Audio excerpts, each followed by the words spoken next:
It's no secret that the past couple of weeks have been pretty insane for the cubing world, but absolutely none of it had to do with 3x3. But that does not mean that some crazy things, some of which recorded by CCTV cameras, didn't go under the radar while all of this was happening. By that, I mean some of the most impressive solves I've ever seen just dropped.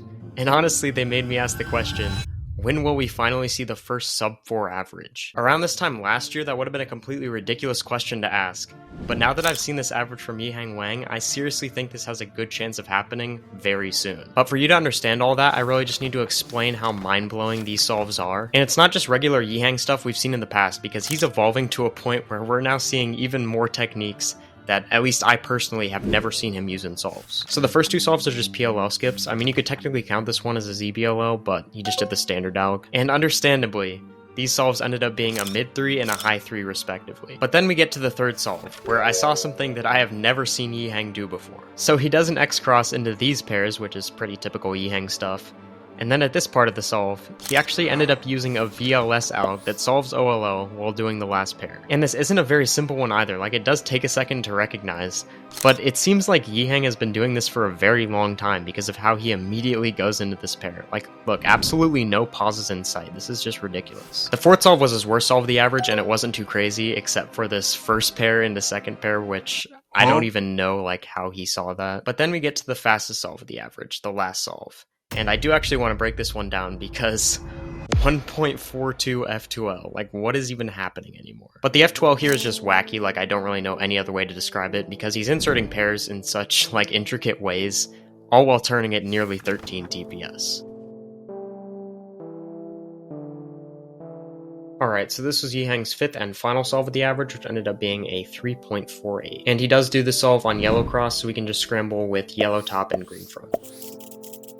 Alright, so taking a look at this, we can immediately notice that two of our cross pieces are in their places just a D2 away, and then we also have this cross edge, which is on its corresponding center, and we also have this one, which we can kind of use this block and this edge to form an X cross here. So basically, Yiheng notices that if you just do this, then you solve this whole block right here, and of course you get this edge automatically. And then all we need to worry about from there is this edge to finish off the X cross. But Yiheng goes even further, and actually, at least I believe that he planned 3 pairs in inspection. And honestly, I'd be pretty surprised if he didn't, just considering how he ended up inserting the second and third pairs, which is pretty cool. So I do believe that he ended up tracking this pair and also this green red right here. So what he does here is he actually starts off the solve with a U move, and you'll see the reasoning for that here in a minute. So what he does is he goes like this to insert this block right here, and then we have to bring this edge back up.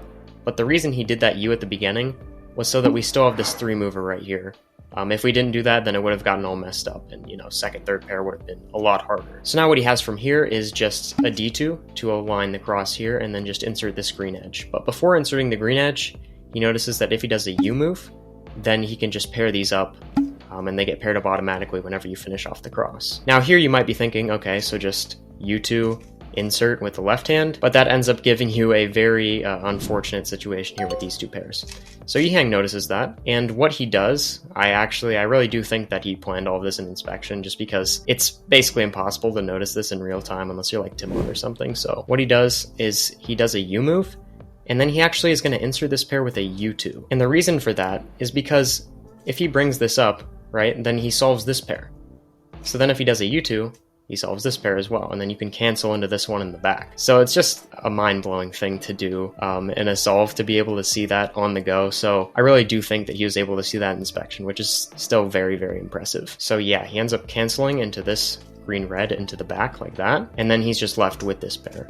So he just solves that in the most standard way, and then we just have this T case for OLL, and then he does an RUD alg, which I don't actually use myself, but it's a pretty nice alg, and he uses that for PLO. So yeah, pretty mind-blowing stuff there for pairs 1 through 3, and that's before even considering that all of the F2L was basically done at 13 or 14 TPS, I think, so that's pretty absurd. And that's just one of the things that I've found from looking at a ton of Yiheng solutions, is that he doesn't really tend to ever slow down at the beginning of the solve. He's usually just turning at like near his max TPS of the F2L during like his X crosses, which is just insane. But the scramble here was nowhere near as lucky as that one. Like, he completely made his own luck by seeing, at least I think, the first 3 pairs. So this solve topped off a 3.79 average, the first ever sub 4 average on stack map. and on camera. And you might have seen that he actually also got a 3.81 average before all of this, where he actually explains all of his solves himself. Yiheng is my favorite cubing YouTuber, by the way. 大家好，我是王一恒。 And just in general lately, we've been seeing some pretty crazy averages from everybody. But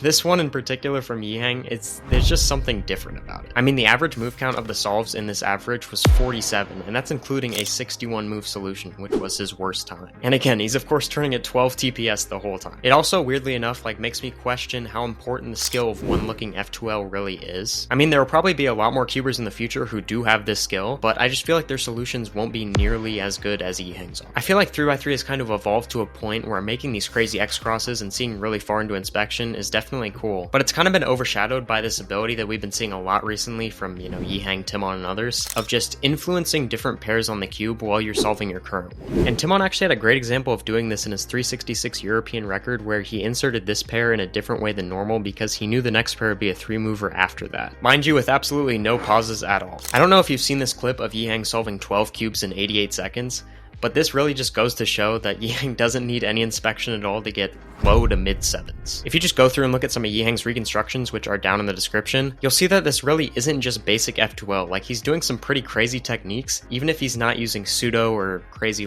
triple X cross, pseudo X crosses. He's still doing crazy techniques during F2L that are making him a lot more efficient. So now asking the question of who will get the first sub 4 average. Well, he already got a counting 3 back in June of last year, and I think it's very possible that we could see a full sub 4 average of 5, as soon as the end of this year. At this point, I think it's safe to say that Yiheng is nearly globally sub 5.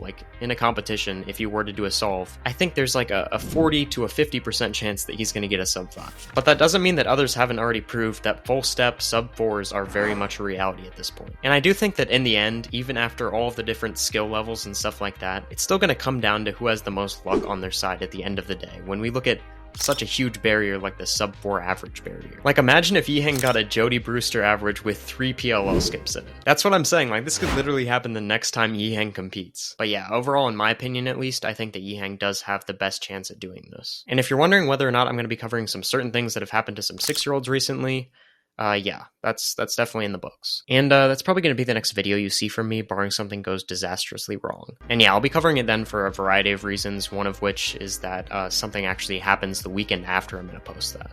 This is really just a drawn-out daily reminder, honestly. Yeah, I just made you suffer through all of that. And you thought you were getting information, but no. This is the daily reminder that you are still slower than a 6-year-old. And you know the deal. There's that and that. I don't know if people really click on those things, but yeah, maybe you want to watch the video, who knows. But besides that, yeah, that's about it. See ya.